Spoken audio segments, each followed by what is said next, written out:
How is a human ever supposed to face a monster? I'm sure that if you took a moment to think of this in a non-rhetorical fashion, that you could think of plenty of options and ways to consider how to face one, but how about I tell you this? The worst way to face a monster is to see them as such, to other those who surpass your own personal doubt in order to cling to your pride, instead of working to make a pride that's actually worth clinging to.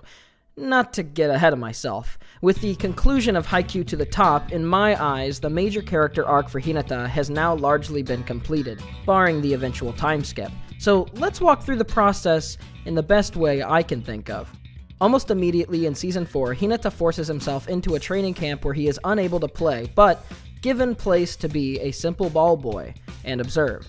That's all. But he takes every moment in. He stays longer, works harder, which is something other players take note of. Despite not even being in the technical practices, he still takes the opportunity to see the top players playing from all angles and perspectives. He absorbs, he thinks, he watches how their muscles move. He sees the abilities each person has and how they do it.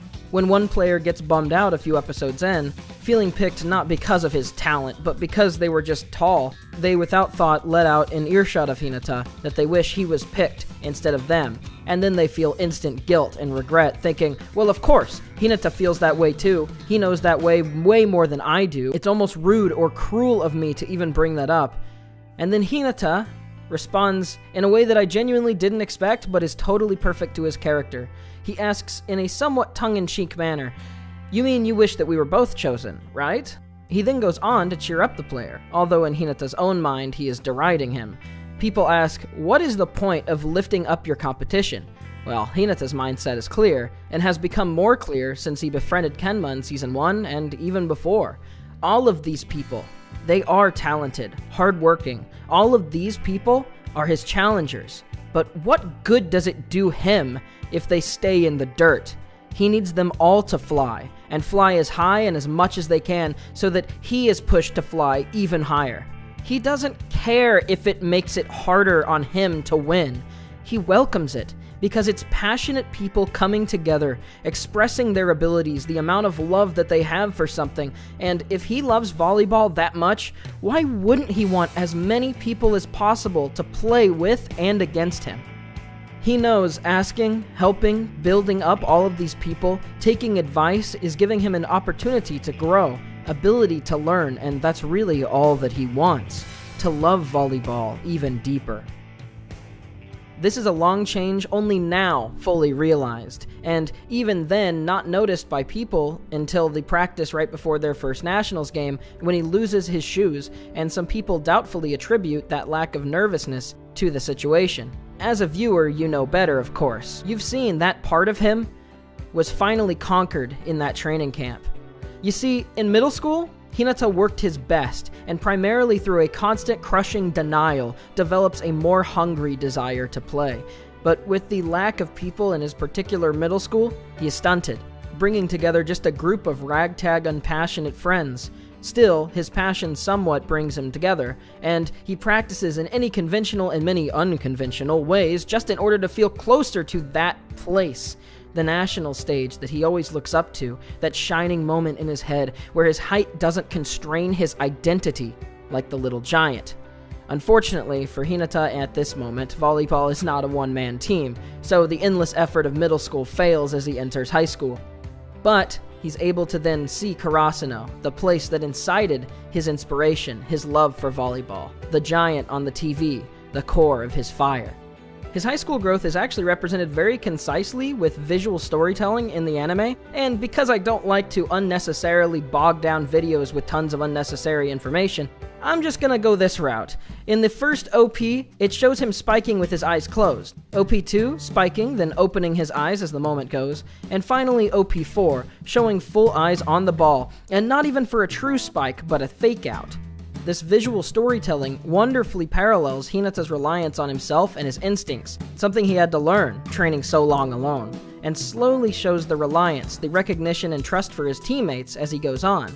Because even if Hinata has naturally crazy high instinctual reactions, that can only take him so far without the understanding for its place on the team and the ability to contribute more. Because volleyball isn't just someone tall. It isn't just a high jump, a fast reaction. It takes strategy and active attention. And it takes continual physical training to hone those natural abilities into true threats. In other words, no matter what you are quote-unquote talented at, or more naturally good at, you have to work to be good at everything else and better than everybody at all of those things too, just to have that talent mean anything. We'll get back to that in a moment though. It isn't just with his teammates that he forms bonds. Perhaps starting with Kenma, Hinata tends to score in and have these emotional, sometimes spiritual even connections with many of the players from opposing teams, inspiring them and earning levels of respect and mutual love of the sport. And something that I think people need to note is that when Hinata hits nationals, he's already won. He is no longer desperate to play a match he's afraid will be his last. He knows scores of wonderful people who have his back and are willing to play, train, compete, and grow with him all across the country. My favorite character introduced in Season 4, perhaps, and one of my favorite characters in general, is Shinsuke Kita, the captain of Inarizaki. Often characters refer to him as the adult of the court because of his level-headed, mature mindset that logically assesses things in a way a high schooler normally wouldn't understand from their adult watchers. His maturity shines light on a toxic mindset that's comically been held up as something significant or reasonable by many Haikyuu watchers and younger people, and so clearly cuts through them. This starts in episode 23, when one of the normal players on Inarizaki refers to Miya Atsumu, All Japan qualifying master setter, who is even to outclass Kageyama in many of his abilities. Next to his brother, Osamu Tsumu is almost just as crazy, and this random player offhandedly states at the bottom of the third set, simply stating, his sets are amazing. It's painful playing on the same team as him. The other player next to him then remarks about Kageyama's fantastic serves, stating that he wishes he had talent too. This last statement being about Kageyama, and with such a specific word choice, is bound to bring back Oikawa's backstory and perspective, his spite towards Kageyama, who he viewed as being naturally more gifted than him. This, writing-wise, essentially sets up Kita to directly respond to his mindset and clarify something clearly, one of his defining personality traits, as the level-headed, so-called serene king. He says, "I don't remember whenever I was asked, 'You're not a starter, so isn't it hard to have a genius player who's younger than you on the same team?' Well, I'm not sure what qualifies a genius, but I understand what they were trying to say. There happen to be a lot of people who think that someone like Tsumu was just naturally born a talented player. But everything I do every day on a scale of 1 to 10, guys like Tsumu do on a scale of 1 to 20, or a more effective 10, or a denser 10, and sometimes instead of 10 they try A to Z. That's what goes through their heads. Even if they mess up sometimes, or if they're hated by strangers or cast out, even if they completely ignore something that we would consider very important, they just have to do it. Even if they start coughing up blood. They're the guys who want to keep running. There are plenty of guys in this world that we're no match for. And it's natural to find people like that amazing. I think being able to dive into things head first is a talent in and of itself. And it doesn't matter what you call them. And it's not like genius is even an insult, but if you're thinking they're geniuses from the start, that just means you've lost before you've even had a match with them. And it's rude. Kita then apologizes for the rant and understands that they didn't mean any harm by it, but that's probably the most clearly the writer has ever shown their hand in Haikyuu. This isn't some campy, unrealistic visual novel where people are either born with talent or not. Truth is, some people get worse scores of luck and talent than others, sure. But that absolute density for types of talent? Where is the line you draw before you realize you're just making excuses? No matter what self-pitying justification Oikawa gives, doesn't change the fact that the moment Aoba Josai lost is because he failed a receive as a 6-foot-tall guy, way above the Japan average. Something that is a talent and something Hinata was shown earlier in the season to look up to himself. He, as a 6-foot person, misses a receive from a 5'3" shrimp like Hinata. And it was close, too. Hinata's instincts wouldn't have got him that far alone with his height disadvantage and general lack of experience. It was the countless hours of active, dense growth. Not just 1 to 10, 1 to 10 as dense as possible. He was never asking, well, why can't I get better? But how can I get better? His time was never wasted trying to create a pseudo-intellectual excuse about how he was doomed to fail and given an unfair lot, and instead worked to understand the inherent pros and cons in his opponents and learning to read how to react to them. Earlier in the game with Inurazaki, the coach very notably talks about not clinging to the past, and instead clinging to the moment now, because even the best players in the world, talent-wise, if they always play the same, are eventually going to get surpassed. It's a constant match of reading, adapting, and not letting your ego consume you when you feel like you're on the top, because you'll never be on the top as long as you think that.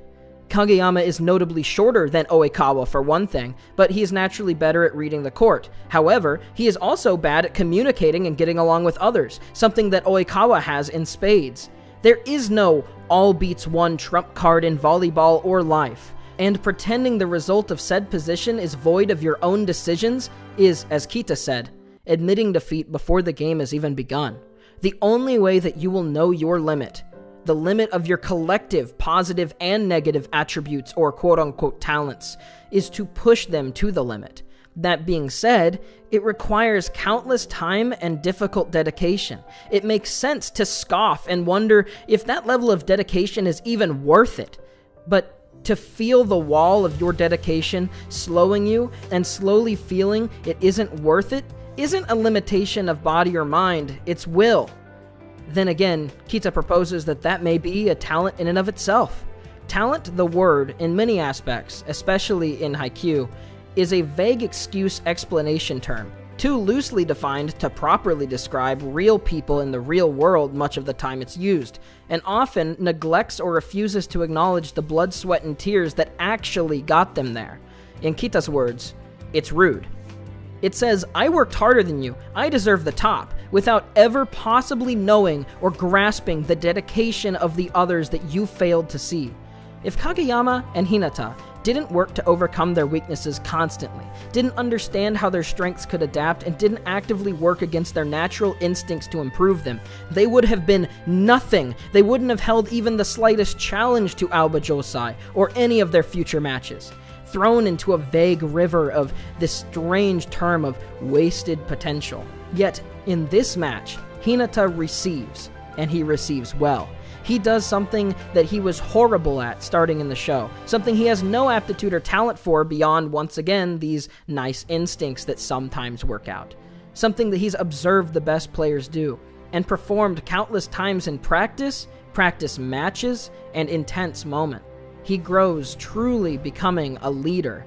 This moment, like his spike, is something that Suki calls back to Season 3 for his moment whenever he felt that he finally loved volleyball.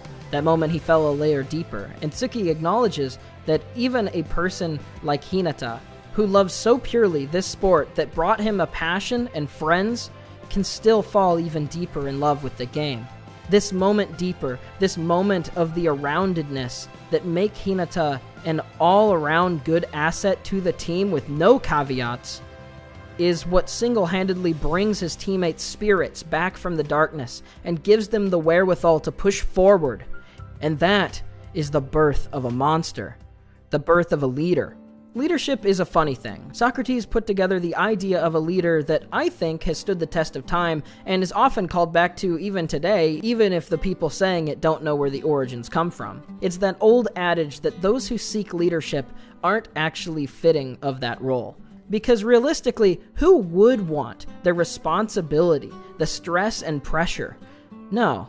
This theorizes that those people who would pretend to want something almost purely negative would see the power gained along with these pressures as the primary part, and that the important parts of leadership, the ones that are negative, were just an afterthought. Instead, it is said that those who make great leaders are those who say, give me the opportunity, give me the chance to prove myself, give me the skills, the place to hone myself, give me the equipment, but most crucially, give me the chance. It's not those who desperately look for fans or high social position from what they do, but look for answers to problems they feel they can solve. Before those people know it, they've become a leader. The title is unimportant when the role is filled. So that's the point that Hinata finally achieves after the Inarizaki game. A gradual change and a reinforcement of his already positive, passionate, and love-filled mentality that stemmed from the moment he saw the little giant on the stage, and now ends with the moment he became one. A mentality that, while he was born with some disadvantages, like his extremely short height compared to pretty much anybody in the volleyball scene, he has his advantages too. And it's his role to find and sharpen those stronger bits, while compensating for the weaker ones, carving a path toward his happiness. While certainly giving off an intense aura several times through the series, he was not born a monster. Viewing him as a monster is only a way that players cope with their doubt and fear. And he didn't become a monster either. It was a process, a calculated, continual, consistent, admirable effort. This is just the result of his actions, his routine, and who every day he continues to choose to be. And that's something admirable. That's something that I can look up to and be inspired by when I watch Haikyuu. In simple summary, for Persona fans, Oikawa is basically just Adachi, but if he was a hot high school boy. I don't upload often, so if you happen to find yourself watching my videos, please subscribe and comment. It always helps those few videos I do upload perform much better, and I'm pretty dang good at responding to comments if I do say so, considering my size. I respond to more than a few hundred comments per video. If you wish to help me in this January AdSense drought, please consider helping my Patreon like Whizbang2093, Friendly Neighbor, My Name is Klein, Frillneck Lizard, CJ, Sam Lloyd, Jose Ramirez, and all of my other patrons and Twitch supporters. Also, follow my Twitter. Do it. Do it, please. Okay. See you all soon.